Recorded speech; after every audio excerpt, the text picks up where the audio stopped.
বিধানটা আমি নিজের হাতে সাজাইছি।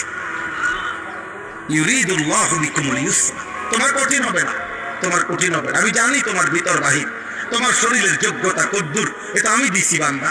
তোমার শরীর স্বাস্থ্য, তোমার জীবন যৌবন আমি দিছি। তুমি অসুস্থ প্রচন্ড, কোনোভাবেই তুমি পারবে না, তো ঠিক আছে। ফামান কানা মিনকুম মারিদান, তুমি যদি প্রচন্ড অসুস্থ হও, যে অসুস্থতা রোগ বেড়ে যাবে রোজা রাখলে, তো ঠিক আছে।